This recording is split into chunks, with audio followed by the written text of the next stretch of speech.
What is happening, Stealth Army, and welcome back to another video. Hope you guys are doing great, staying safe out there. Today we're talking about 1.19. However, we're going to be approaching this very differently. In fact, I have a completely different outlook in today's video. We're not going to be referring back to feedback, which is still a great tool, but if you guys don't know feedback, it's basically like a Mojang forum, a place where you can go and share your ideas related to Minecraft, and if it gets enough support, enough likes, more than likely we could possibly see it in a future update. However, like I said, we're not really going to be talking about feedback. Today, I want to approach 1.19 with a very different outlook, a very different perspective. Like I said, we're not going to be referring back to feedback or anything that people have said recently or in the past. Instead, we're just going to take a closer look at the previous updates to get a better understanding of the direction that Mojang is heading, that Mojang is taking Minecraft. So,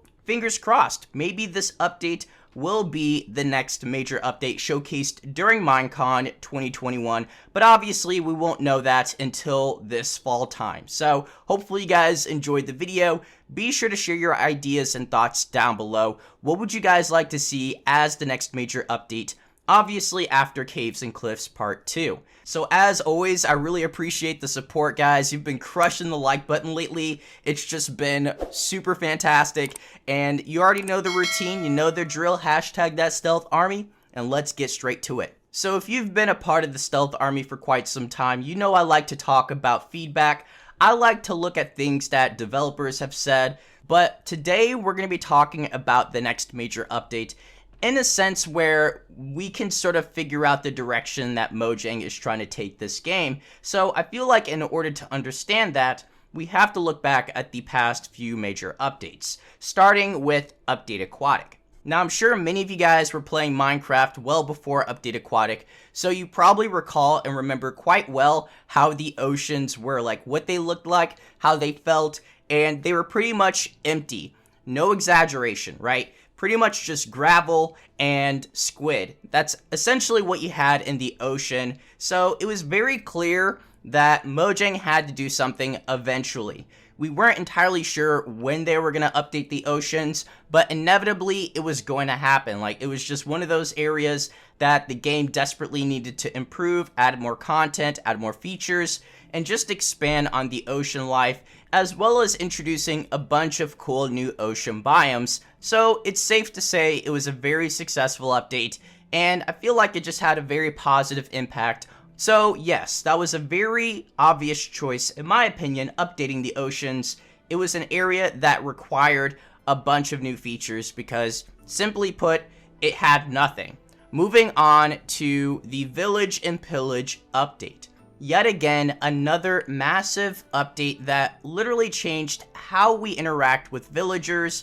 It changed the overall look of villages and different biomes. Villagers had different looks. And it also expanded on the illagers by introducing the pillagers as well as the ravagers, and overall just a fantastic raid system that I think everybody still enjoys to this day. It's just really cool, and it's definitely one of those things that incentivizes you to pursue raids with really awesome rewards. So just an amazing job. Of course, we got a ton of new blocks in this update as well, like the smithing table, the fletching table, the stone cutter, the grindstone. We got lanterns and lecterns and looms, a ton of new blocks that go with the villagers and their jobs. So we could go on and on about the Village and Pillage update, but ultimately we can start to see the trend.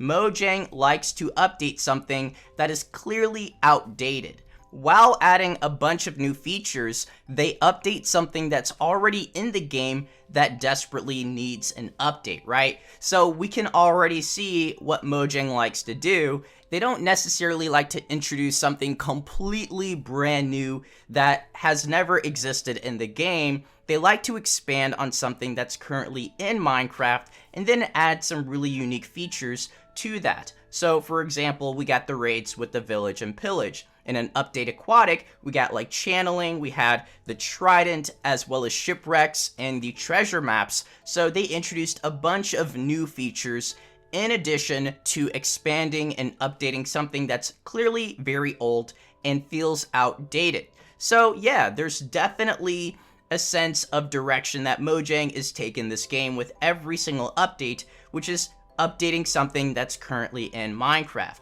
Now, with the Nether update 1.16, it's very obvious, it's very apparent at this point that Mojang likes to update things that are just very old, which brings us to 1.16, the Nether update, which is one of my favorite updates. I'm pretty sure it's a lot of people's favorite update because it introduces so many new features. Similar to the Village and Pillage update, it expands on something that's been in the game for a very long time. The Nether is super old, and it definitely looked very old and outdated.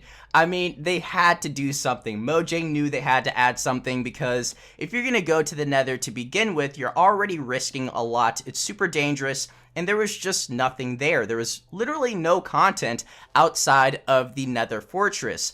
There was very few blocks, very few biomes to explore, very few mobs. It was just one of those places that just felt dead. So they added a ton of new blocks, a ton of new biomes and mobs and mechanics, right? We even got new ore, the ancient debris, the netherite ingot, which in my opinion was game-changing. Netherite gear is easily one of the best parts of the Nether update.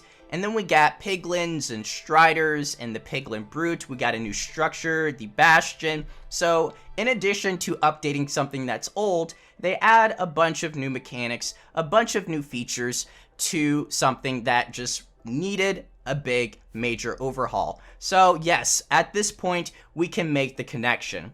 Mojang likes to update something that's currently in the game that feels super old, that desperately needs new content. Which brings us to the current update, Caves and Cliffs. Similar to all of the previous updates that I was talking about, we had something that just felt outdated.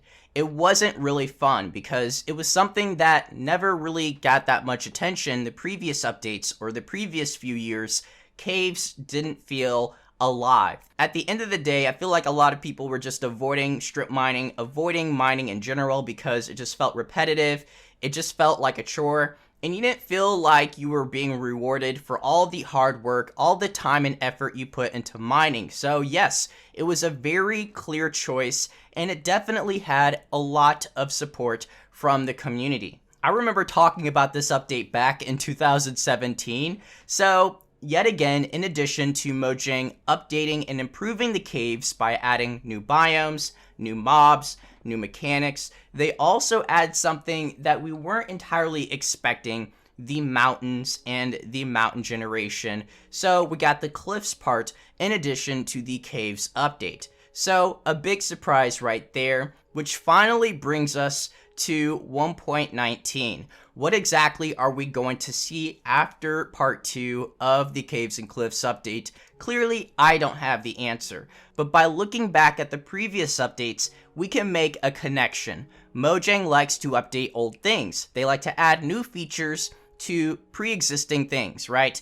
That is just very obvious and very apparent, hopefully by now, based off of the last 3 or 4 updates. So, what feels outdated? What's currently in the game that just feels super outdated, that you feel like you don't spend that much time in? In my personal opinion, it comes down to 2 updates. The end update, which I don't feel like I have to elaborate too much on the end update. If you guys want me to talk more about that, I'll make it in a separate video just focusing on the end and all the content they can add to the end. However, another area in Minecraft that could use a major update and just use a lot of new content are the structures. The structures in Minecraft feel extremely outdated, and they definitely could use some major improvements. Some of them haven't been updated in like 8 or 9 years. I mean, for such a long time, you can go to pretty much every single structure in Minecraft, and it just feels and looks outdated.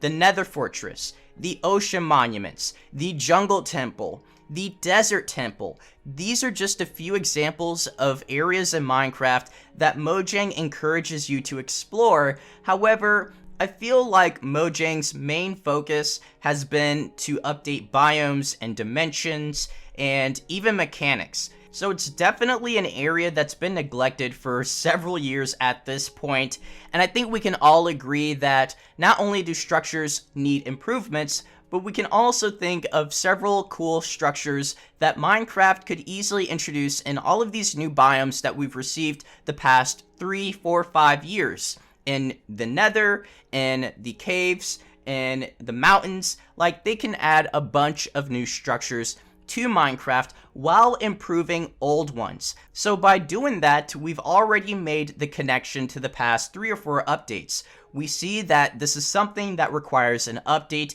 that feels old, that definitely is lacking in a lot of areas. However, not only that, there's room to expand and improve on that as well. But share your ideas down below. What's one structure you guys would like to see in Minecraft in a future update?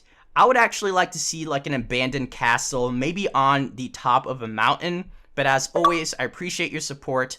Notification Squad, y'all are the best. And I'll catch you all in the next video. So take care. Peace.